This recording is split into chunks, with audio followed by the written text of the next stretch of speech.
Horror कहानियां TV. चुड़ैल part 1। ऊंची ऊंची पहाड़ियों और घने जंगल से घिरा हुआ भैरवगढ़ गांव काली पहाड़ी के ठीक पीछे था। काली पहाड़ी यानी मौत का घर। भैरवगढ़ गांव तक पहुंचने का रास्ता बेहद दुर्गम था।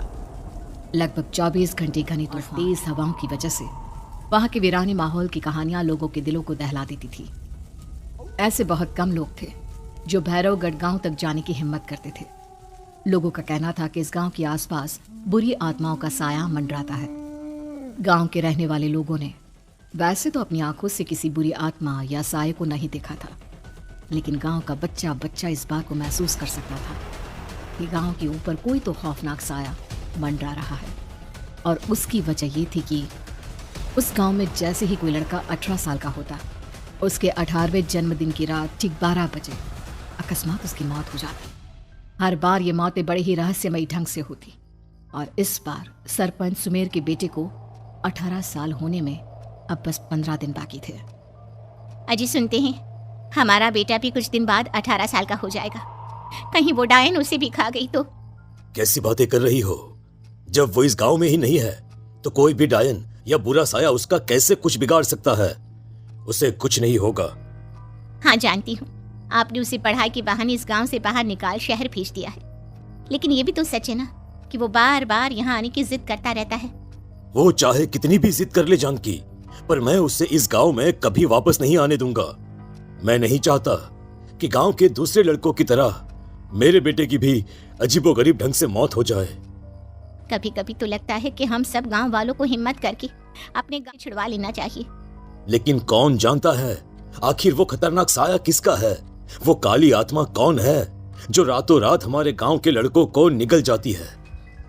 सुमेर और जानकी जब ये सारी बातें कर रहे थे तब रात के लगभग 10 बज चुके थे, और हर रात की तरह भैरवगढ़ गांव एक भयानक काले तूफान की आगोश में था। बाहर चल रही तेज हवाएं और बारिश के बीच कभी कभी ऐसा लगता जैसे कोई बुरी तरह से चीख रहा है। किसी के तड़पने और चीखने की आवाजें गांव के कानों में बार बार टकराती, पर वहां रहने वाले किसी भी औरत या आदमी के अंदर इतना साहस नहीं था कि वो अपने घर से बाहर कदम रख के उन आवाजों तक पहुंच सके। सो जाओ जानकी, और घर के खिड़की दरवाजे कसकर बंद कर दो। अब जानकी सब खिड़कियां ठीक से बंद करने ही लगती है कि तभी उसे अपने घर के दरवाजे पर जोर जोर से खटखटाने की आवाजें सुनाई देती है। इन आवाजों को सुनकर जानकी और सुमेर के चेहरे डर से पीले और हाथ पैर ठंडे पड़ जाते हैं। जानकी, जानकी, इतनी रात कौन होगा? पता नहीं, ऐसा लग रहा है कोई बुरी तरह से दरवाजा खटखटा रहा है। अरे हाँ, पर किसी की आवाज भी तो नहीं आ रही। क्या करूं? दरवाजा खोल लूं या नहीं? कहीं ऐसा ना हो कि किसी को हमारी मदद की जरूरत हो। लड़खड़ाते कदमों से सुमेर दरवाजे के करीब जाता है और अपने कान को दरवाजे पर रख धीरे से आवाज देते हुए पूछता है, कौन है वहाँ? तभी एक बेहद डराने वाली आवाज उसके कानों से टकराती है। दरवाजा खोलो, दरवाजा खोलो, वरना आज की रात इस गांव में कोई जिंदा नहीं बचेगा। मैं जानती हूँ तुम्हारा बेटा 18 साल का होने वाला है। अगर उसकी जान की जरा भी परवाह है तो दरवाजा खोल दो। इस आवाज को सुनते ही सुमेर घबराकर पीछे हट जाता है और जानकी को पूरी बात बताता है। कहीं वो डायन हमारे घर तक तो नहीं पहुंच गई? अब हम क्या करेंगे? मुझे दरवाजा खोलना ही होगा जानकी। मेरे पास अब कोई रास्ता नहीं है। इतना कहकर सुमेर डर से अपनी दोनों आंखें कसकर बंद करता है और कांपते हाथों के साथ झटके से दरवाजा खोल देता है।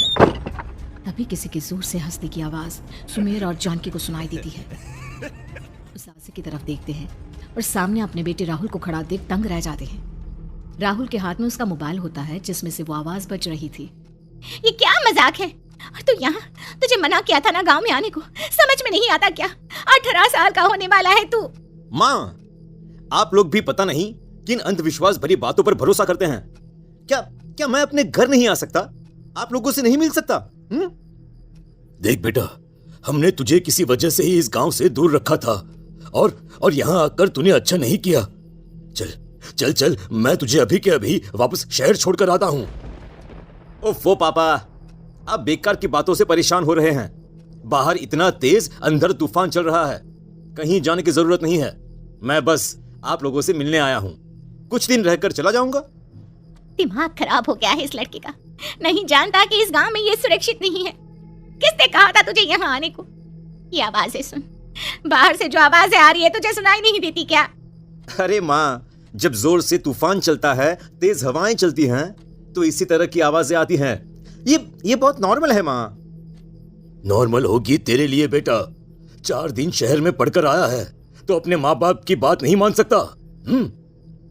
माँ, मुझे अभी बहुत जोरों से भूख लगी है, पहले कुछ खिला दो, और रात भी बहुत हो गई है। हम इस बारे में कल बात करते हैं, ठीक है? राहुल के वापस आ जाने से जानकी और सुमेर की आंखों की नींद उड़ गई थी।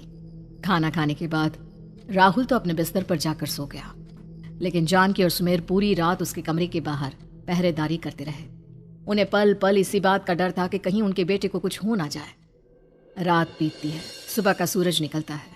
अब जैसे ही वो राहुल को नींद से जागते देखते हैं तो उन दोनों के दिल को सुकून मिलता है। अरे माँ, पापा, आप अभी तक यहीं बैठे हैं? जिनकी जवान बेटी की जान को खतरा हो, उन माँ बाप को नींद नहीं आती। बेटा अब तू वापस शहर चला जा। देखो माँ, मैं किसी जरूरी काम से इस गांव में आया हूँ, और वो काम पूरा होने के बाद मैं खुद यहाँ से चला जाऊंगा। काम?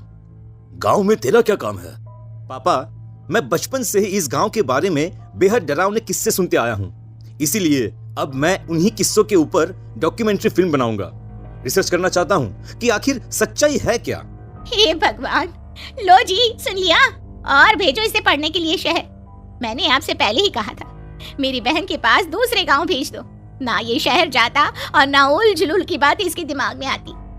जानकी और सुमेर राहुल को समझाने की बहुत कोशिश करते हैं, पर वो किसी की बात नहीं सुनता और अपना कैमरा लेकर गांव के पास वाली काली पहाड़ी की तरफ निकल जाता है। अब राहुल जैसे ही काली पहाड़ी पर पहुंचता है, उसकी नजर पहाड़ी के ठीक बीचों बीच बनी एक पुरानी झोपड़ी पर पड़ती है। यहाँ भी कोई रहता है क्या? ये इंटरेस्टिंग होगा। राहुल की आवाज पहाड़ों से टकराकर उसके कानों में सुनाई दे रही थी। उसने चारों तरफ का नजारा देखकर वहां की तस्वीरें अपने कैमरे में उतारना शुरू कर दिया। तभी अचानक राहुल ने अपने कैमरे में खींची हुई तस्वीर को जूम करके देखा और उसमें उसे जो नजर आया, राहुल की होश उड़ गए। क्या सचमुच उस गांव के ऊपर किसी बुरी आत्मा का साया था? क्या राहुल की जान बच पाएगी? क्या देखा था राहुल ने उस फोटो में जिसे देखकर वो दंग रह गया?